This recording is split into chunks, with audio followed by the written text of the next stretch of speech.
There is a quiet moment that comes to many people later in life, when you realize the world is no longer holding you the way it once did. Not because something went wrong, and not because anyone abandoned you. Life simply becomes quieter. Fewer calls, fewer demands, fewer roles that once told you who you were. And in that quiet, you are left alone with your own mind. What most people fear is not aging itself, but what aging reveals when there is nothing left to distract you. In Buddhist wisdom, this moment is not a failure. It is an invitation. When the supports fall away, you begin to see what was never meant to hold you in the first place. And strangely, when there is nothing left to lean on, there is also less to fear. In this reflection, we will explore aging not as decline, but as a return to inner steadiness, clarity, and dignity. If these words resonate with you, stay with them. Let them unfold slowly. And if something touches your heart, feel free to share a thought below. Sometimes, quiet understanding is where peace begins. 1. When the supports begin to fade. There is a season in life when things do not fall apart dramatically, but quietly loosen their grip. Days move a little slower. The phone rings less often. Fewer people ask for your time, your opinion, your presence. The roles that once structured your days begin to soften at the edges. You are still here, still capable, still breathing, yet something feels different. It is not sadness in the sharp sense, and not grief that demands tears. It is a spacious emptiness, a subtle sense that the world is no longer leaning on you the way it once did. Buddhism does not call this decline. It calls it revelation. When life grows quieter, it removes the background noise that once told you who you were. Without the constant pull of responsibility and expectation, you are left with a question that was always there, but rarely heard. Who am I when nothing is asking for me? Many people resist this moment. They try to fill it, fix it, outrun it. But this quiet is not a problem to be solved. It is a doorway. When the external supports begin to fade, you start to see how much of your sense of self was borrowed from motion, usefulness, and approval. And beneath that, something more stable waits. Aging does not take your life away. It slowly removes what was never meant to hold it up. And in that gentle removal, you are invited to discover what remains when the world no longer defines you. 2. When dependence disguises itself as love. For most of life, we confuse being needed with being whole. When someone calls for advice, we feel important. When others rely on us, we feel valuable. When our presence fills a gap in someone else's life, we feel secure. This can look like love, and often it is mixed with care and sincerity. But Buddhism asks us to look more closely. True connection does not demand that you disappear if you are no longer useful. Dependence does. Connection allows freedom. Dependence quietly asks for constant proof. Many people build their emotional stability on these responses without realizing it. Their sense of worth rises and falls with attention, gratitude, and recognition. As long as life is busy, this arrangement remains invisible. But when attention fades, the inner balance collapses. This is not because love has disappeared, but because identity was tied to being needed. The mind begins to wobble, searching for confirmation, feeling unseen, unsettled, unsure of its place. The insight here is gentle, but clear. We are not addicted to people. We are addicted to the feeling of being necessary. When that feeling goes away, the mind panics, mistaking loss of attention for loss of self. Non-attachment does not mean caring less. It means learning to stand without leaning. It is the ability to love without requiring others to hold your sense of worth together. And when that capacity grows, relationships soften, fear loosens, and the heart becomes steady, even when no one is watching. 3. Comfort is not peace. Much of modern life is built around avoiding discomfort in very ordinary ways. When sadness appears, the television goes on. When anxiety rises, the phone comes out. When boredom settles in, plans are made, noise is added, movement resumes. None of this feels dramatic. It feels normal, responsible, even healthy. We tell ourselves we are managing life well. But beneath these habits is a quiet misunderstanding. Comfort is not peace. Comfort is simply the temporary absence of what we do not want to feel. Buddhism teaches that avoidance may soften pain for a moment, but it trains the mind to fear stillness. Over time, the mind becomes fragile, dependent on stimulation, unsettled in silence. We begin to believe that as long as we stay busy, we are okay. As long as the days are full, nothing can touch us. But aging changes the rules. Energy fades, the body slows, plans fall away. The distractions that once worked lose their power. And suddenly, there is nowhere left to run. The mind and body are asked to meet discomfort directly. This is where confusion turns into suffering.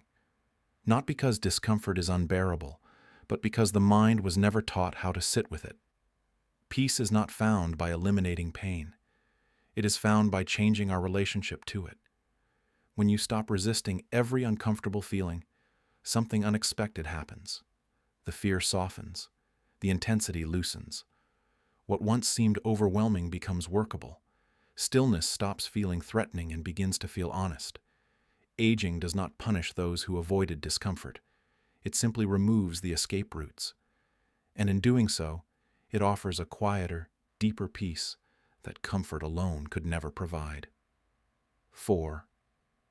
The self does not survive time. For much of life, identity feels solid.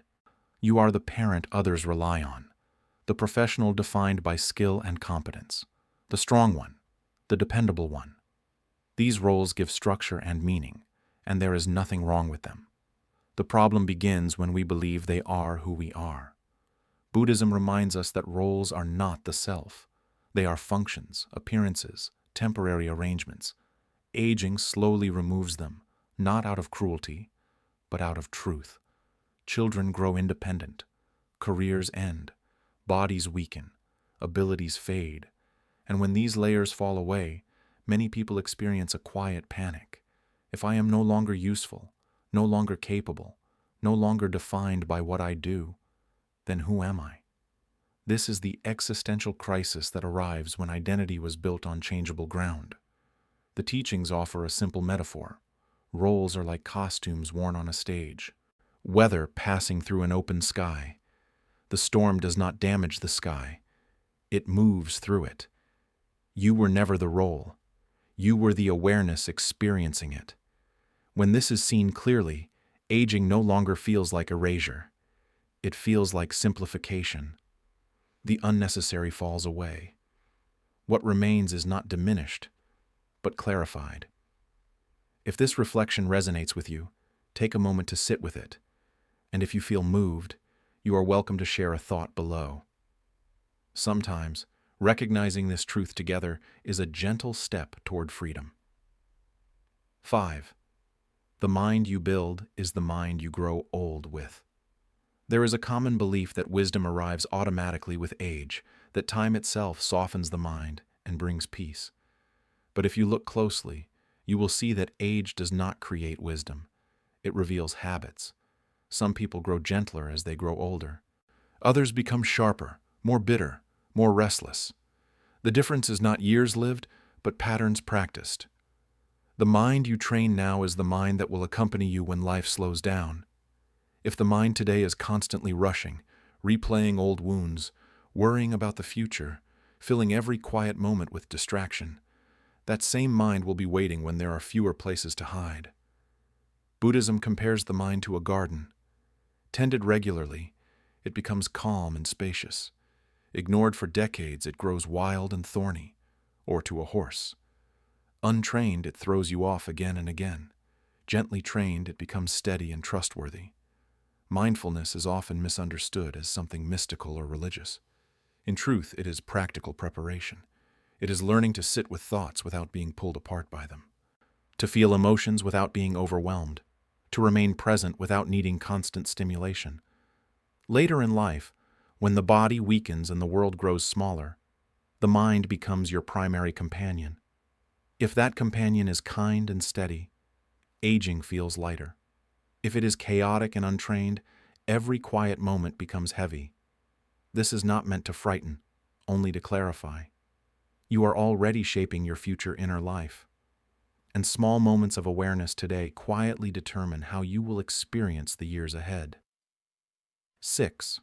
Avoiding silence now creates suffering later.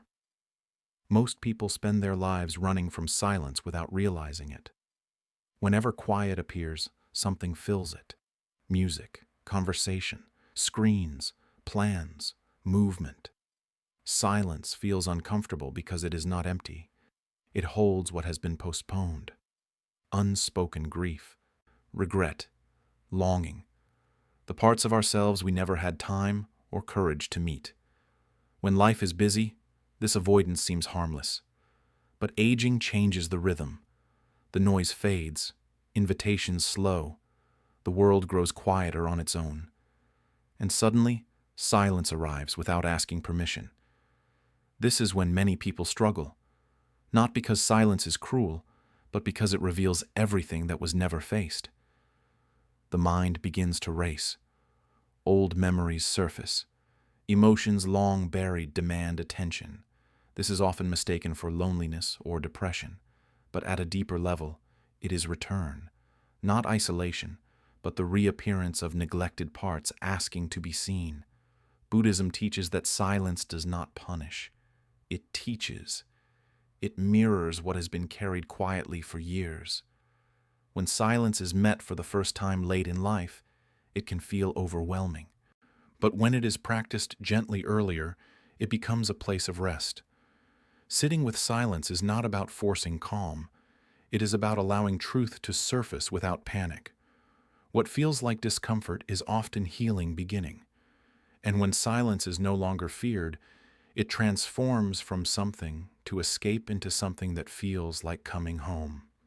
7. Acceptance is the only real security for most of life. We are taught that safety comes from control. Control your body, your plans, your relationships, your future. And for a while, it seems to work. Effort lines up with outcome, and we mistake that alignment for power. But aging quietly reveals what was always true. Control was never real. The body weakens despite care. People change despite love. Time moves forward without asking permission. Buddhism does not respond to this truth with despair, but with clarity. Acceptance is not surrender. It is not giving up or pretending that pain does not exist. Acceptance is the ability to see what is happening without adding resistance on top of it. Resistance says, this should not be happening. Acceptance says, this is happening. The pain may remain, but the inner war ends. A simple image is offered in the teachings. A tree in a storm. The rigid tree that refuses to bend breaks under the wind. The tree that yields survives. It does not become weak by bending. It becomes resilient. Acceptance works the same way. It allows life to move through you without tearing you apart. When aging brings limitation, loss, and uncertainty, acceptance becomes the only stable ground. Not because it removes difficulty, but because it removes the unnecessary suffering created by fighting what cannot be changed.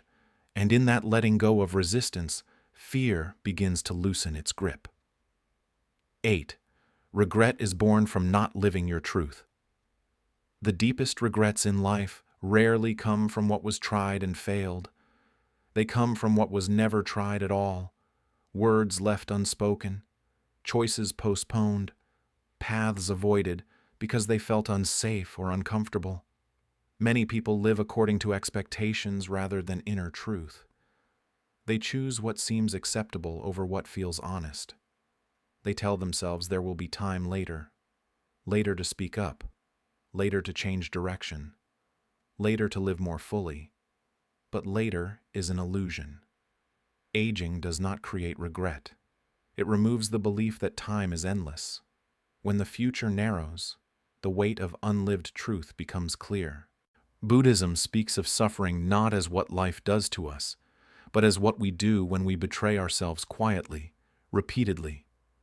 Every time truth is ignored to maintain comfort, a small fracture forms inside. Over years, these fractures accumulate into a sense of loss that cannot be explained by circumstance alone. The message here is not to live recklessly or without care. It is to notice the moments when you abandon yourself to avoid discomfort. The cost of truth is often brief unease. The cost of self-betrayal is carried for a lifetime, and when this is seen clearly, dignity returns. Not by changing the past, but by choosing honesty now, while there is still breath, still awareness, still time to live in alignment with what is real. 9. When there is nothing left to lean on, there is nothing left to fear. There comes a point when all the supports you once relied on quietly loosen their hold. Roles fade, strength changes, certainty thins, not in a dramatic collapse, but in a gentle undoing. Buddhism does not see this as loss. It sees it as truth revealing itself. Everything external was always temporary. Approval, identity, comfort, control. None of them were designed to last. When they fall away, something unexpected remains. Presence. The simple awareness that has been here through every change, every role, every season of becoming and undoing. This is not a moment of dramatic awakening or sudden illumination. It is quieter than that. Steadier. There is no rush to replace what is gone. No urgency to fill the space. Standing without support does not mean standing alone in fear. It means standing in clarity. The dignity that arises here is not confidence built on achievement. It is not strength measured by endurance. It is the calm recognition that you are still here, whole, even when nothing is propping you up. Aging does not strip life of meaning. It strips away what was never essential. And when there is nothing left to lean on, fear loses its foundation. Fear was never about loss itself. It was about the belief that you could not remain without what you depended on. But you have remained. Through every ending, every disappointment, every quiet letting go. This is the quiet freedom aging offers. Not comfort, not ease, but the steadiness of standing on what does not change. And in that steadiness, nothing needs to be proven. Nothing needs to be held. Nothing needs to be feared. Aging is not a punishment. It is a mirror. It shows what was always there beneath the noise of doing and becoming. When the world no longer holds you up, you are invited to discover what never needed holding. If something in this reflection stayed with you, take a moment to sit with it. There is no need to rush to conclusions or make promises to change. Simply notice what feels true. If you feel moved, you're welcome to share a thought or a word below. Reading each other's reflections reminds us that this quiet journey is not as solitary as it sometimes feels. And if these moments of stillness speak to you, consider staying connected, subscribing, or sharing this reflection with someone who may need it. Sometimes, the most meaningful support we offer each other is not advice or answers, but the reassurance that we are not alone in learning how to stand, gently and fully, in the truth of our own lives.